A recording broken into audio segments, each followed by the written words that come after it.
Hello,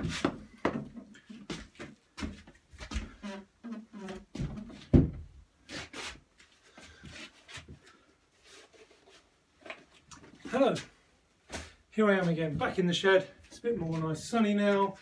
I've got a new t-shirt and I'm just going to do some simple exercises for things you can do solo to do with footwork and timing and stepping. So we'll start back here. We're going to be linking everything we do to the waist, if we can. So you can turn the waist here, you can sit the waist here. So first of all, we're just going to step. It's just simple stepping. Make sure that your waist can face forward. This means not having your legs too thin or too skinny. So your basic wingchunwisdom stance, turned at an angle, that's where you go. If I do that this way, there's the width. My legs are going to go down two different tracks. So my foot there goes down that way, this one goes down this way.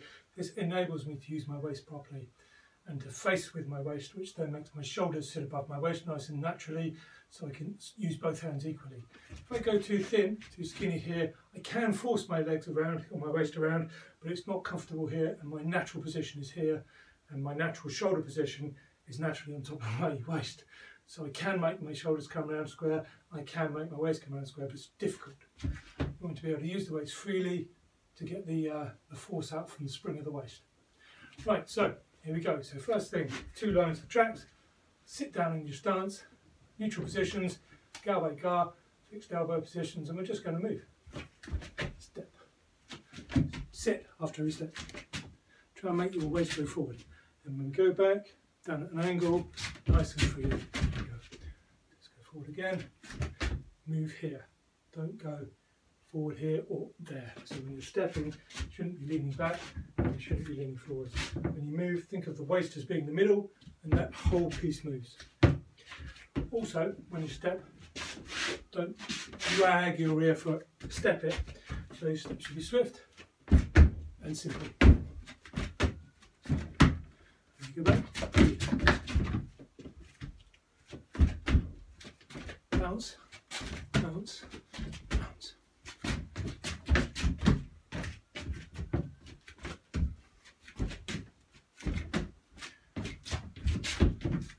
With the elbow position, don't hold it too tight in.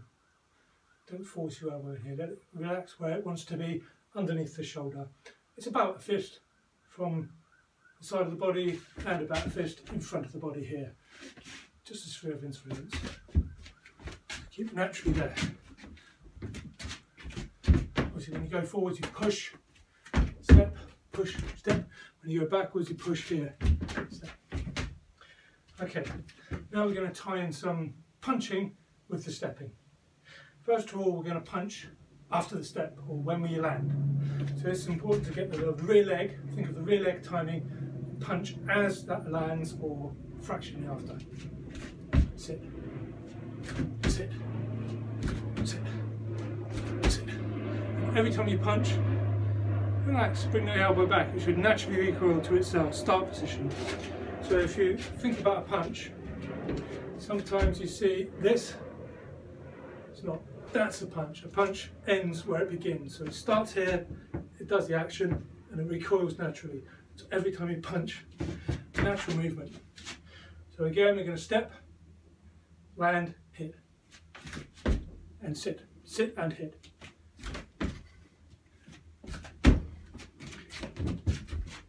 You also do that with either hand, because our hands are equidistant. No shoulders, just the elbow and the waist. So sit and hit. I'm going to use that here when I sit.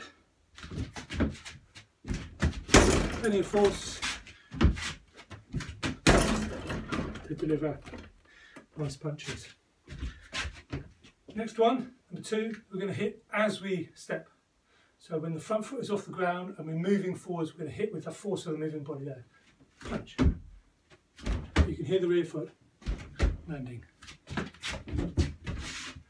Again.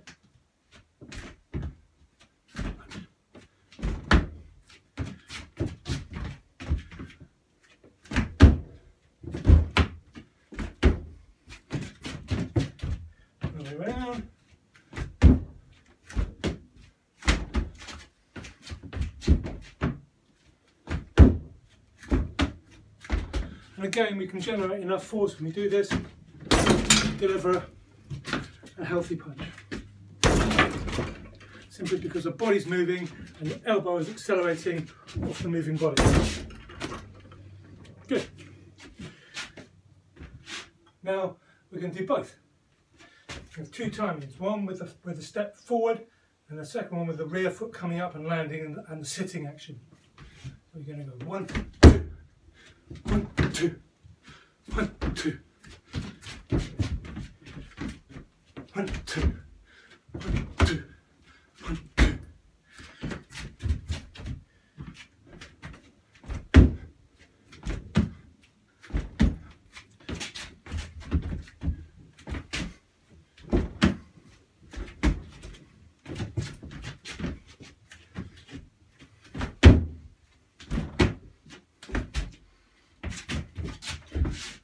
Can't really demonstrate on a bag because it'd be too chaotic, but that's the kind of thing you want. So we're going to go.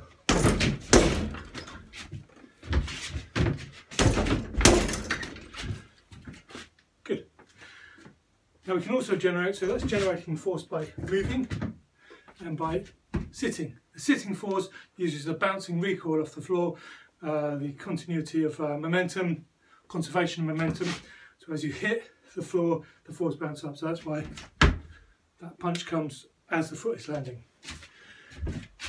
Another way you can generate force is by turning, shifting. So when we shift, either upper body, so if you move the body in two segments, so you can either turn the top half, torso, keeping the waist stationary, or you can turn the bottom half, keeping the shoulders stationary, both for different reasons. Or you can move everything at once. If you move everything at once, it's best to move the waist first. So the waist moves fractionally before the shoulders. It's sometimes described as the towel effect. So if you imagine holding a towel and twisting the bottom of it, twisting it, twisting it, twisting it, as it gets more twisted, the top won't move initially, but as you keep turning it, the top will eventually turn. So you turn the waist first and allow the shoulders to move by themselves. So you just let the waist go, and then the shoulders follow. Let the waist go, shoulder follows. Let the waist go. So move the waist first. So when I'm punching, it's going to be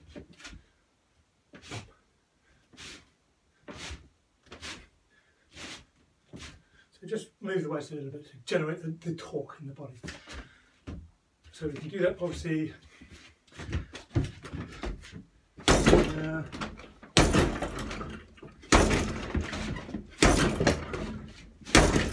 plenty of force to be developed there. Same as you would on a dummy.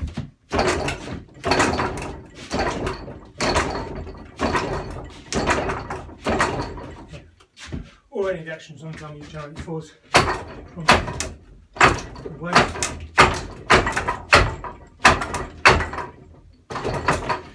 So now when we do it in the timing drill, we're going to step, sit, punch, step, sit, punch, shift, step, punch, shift. Okay? So step, sit, shift.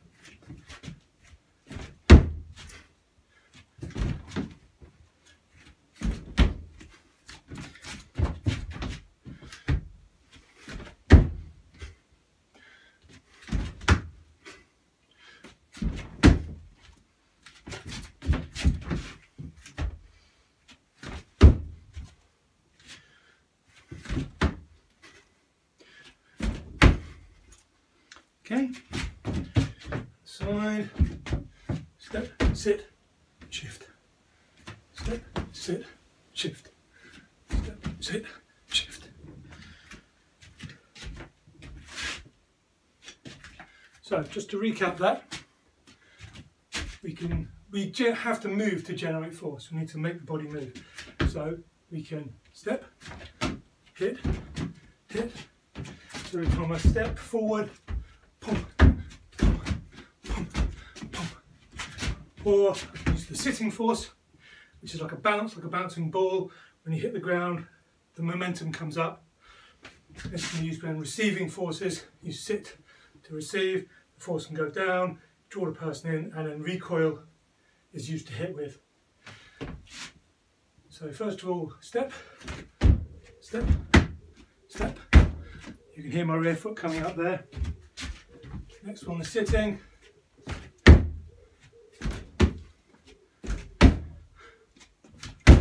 I'm stamping my rear foot just to make it easy to understand the timing if you can't see my feet. And shifting. Move the waist first. So 3 combined.